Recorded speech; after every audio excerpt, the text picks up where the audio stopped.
貪玩一生，自求開心，敗家半世，玩具追尋。多謝大家入嚟我奔奔奔嘅頻道。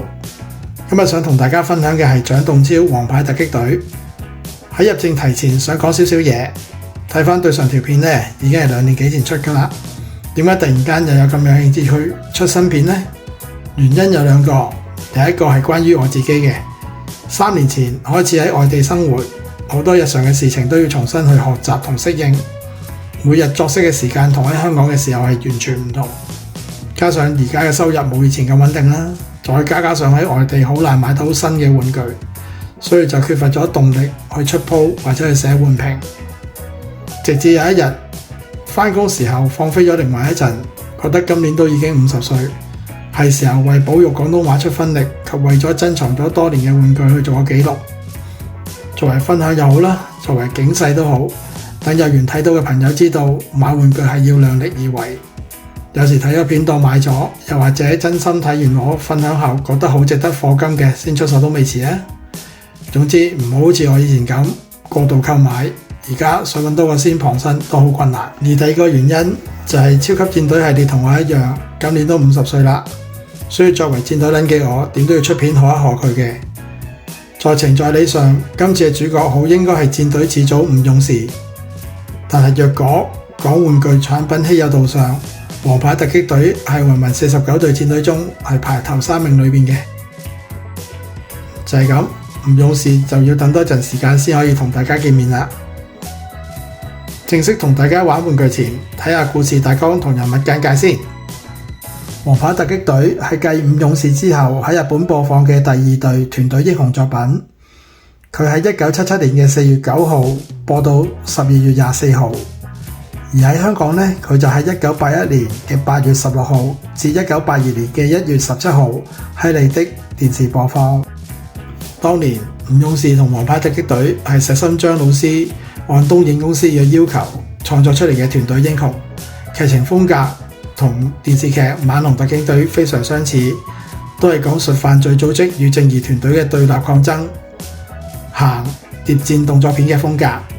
相較起其他超級戰隊嘅劇情，王牌突擊隊早期嘅劇情因為其改造人嘅設定，帶有較為沉重同嚴肅嘅基調，當中常有探討人性嘅議題，喺兒童向嘅特攝作品裏邊係非常少見嘅。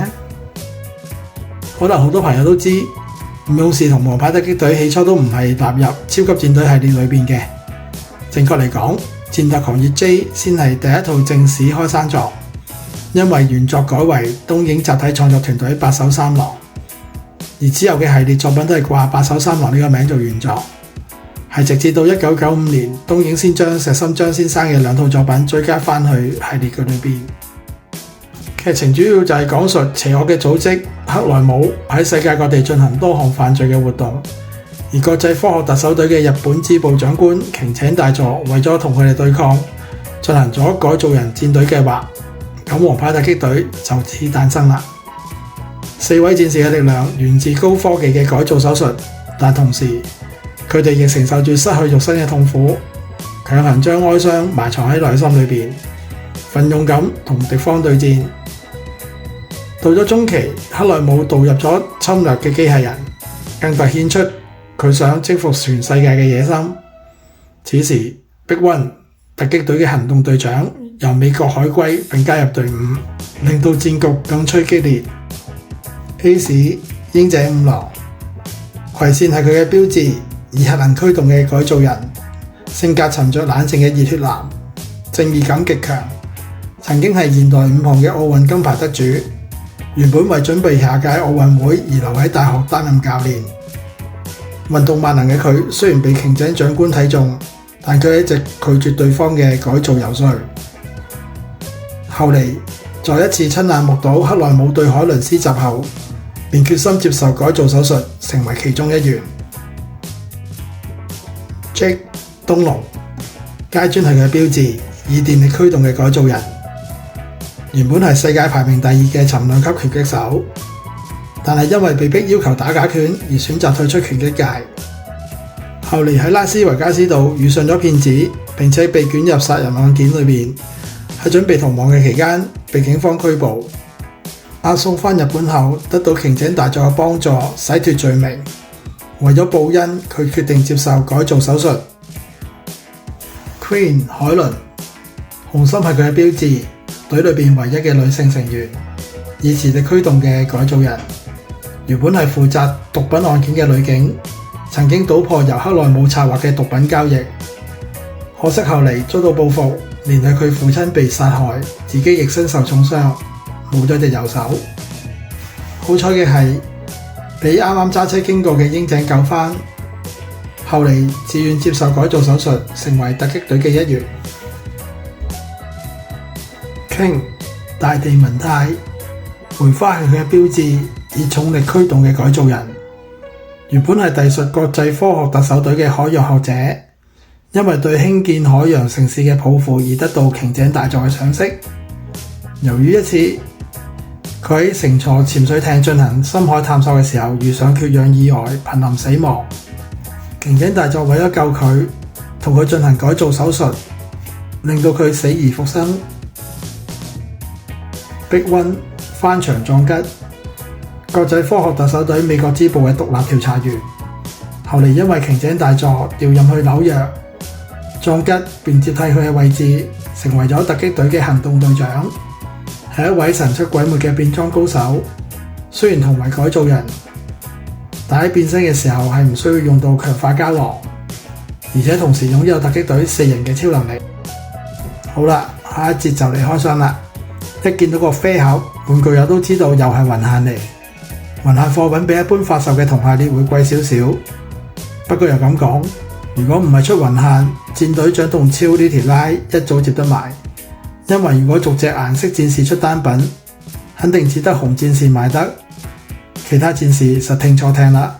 後面設計正面為5位戰士擺出經典列陣 pose， 後面為各位戰士所用嘅武器及大量手型嘅晒冷相片，左側為突擊隊4位戰士，右側為 Big One。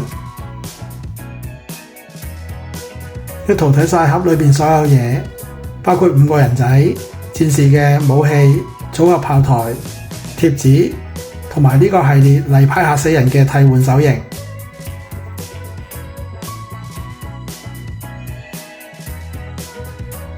分享開始，扭下個 Big One 先。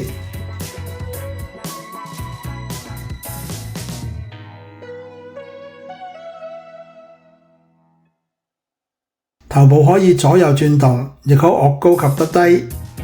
不過頸部同上身前後間並無空位，所以影響到活動範圍。膊頭設有波裝與手臂連接，手臂可平舉齊膊，上臂可水平旋轉360度，手踭可屈超過90度，前臂可替換手型。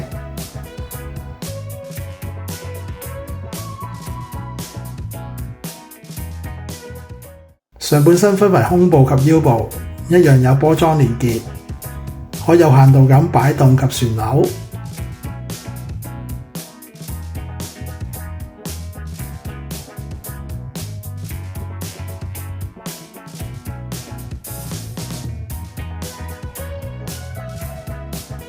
下半身 pat pat 位有拉出式關節，增加站立嘅可能性。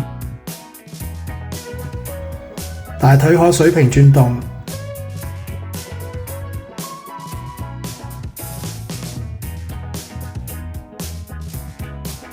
膝頭為單一關節，因應玩具造型設計，可以向後拗超過100度。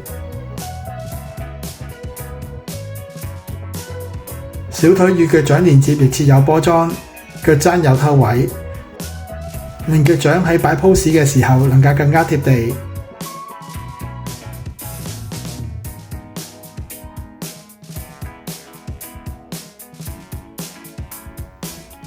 背後有波裝連接斗篷，只可惜用上一件過嘅膠料，所以只可順或逆時針咁擺動斗篷，亦只能非常有限度咁向上拉起。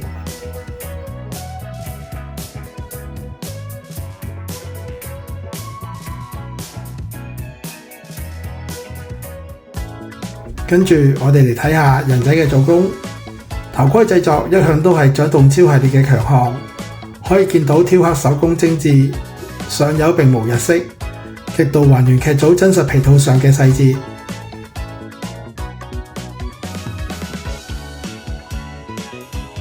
公仔胸上、臂上及腳上嘅顏色塗裝準確，並無出界問題。可惜嘅係，戰士本體只用膠件成形式，顯得不夠精緻。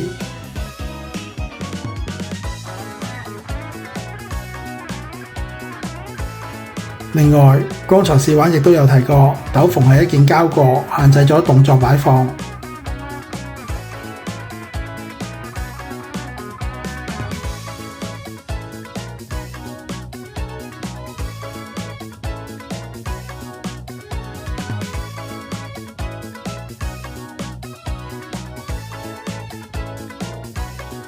戰士身上係需要貼貼紙嘅，不過要留意，官圖顯示4位戰士前臂上嘅貼紙方向出錯咗，記得上返官網睇清楚先好落手搞。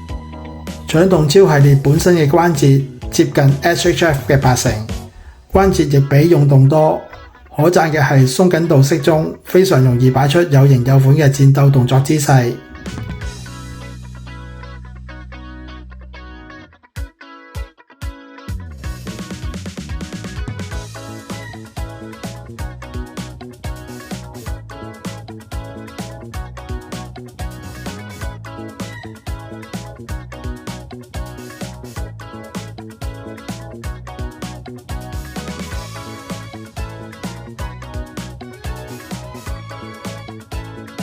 附屬武器亦需要自己喐手貼貼紙，但相對起系列之前出嘅產品已經非常 user friendly 啦。不得不提，掌動超系列另一個令 fans 又愛又恨嘅賣點，就係手型配件。每位戰士多達17對可供替換，淨係握拳手就已經有2對。講咗咁耐，等大家耳仔休息下啦，一齊聽下音樂，靜心欣賞下影片先。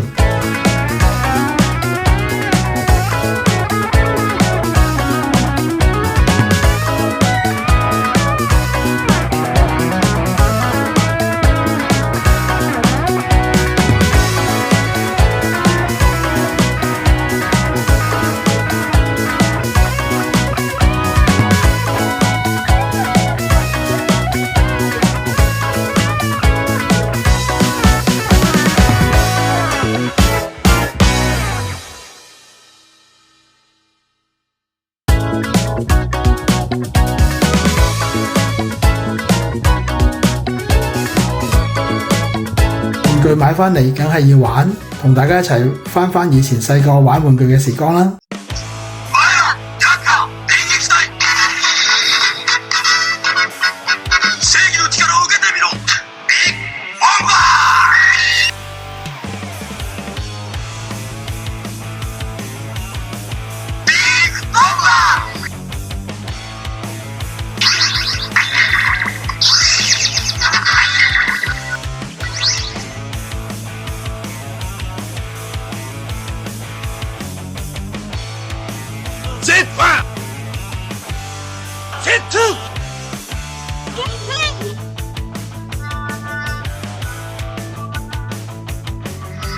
行くぞコンバイセッオン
嚟到差唔多最後，講下我個人對呢 set 玩具嘅感受。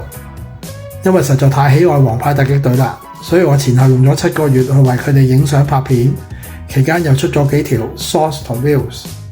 對於我呢種戰隊 fans，實在係餓咗王牌突擊隊嘅玩具幾十年啦。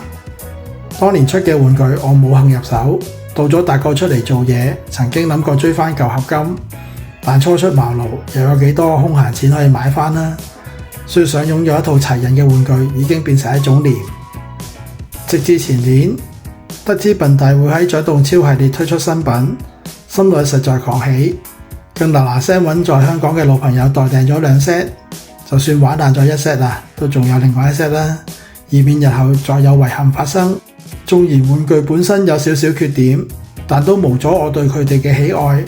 一邊拍片一邊上網參考圖片，為公仔扭個靚靚 pose， 完全冇話過想玩完入返盒。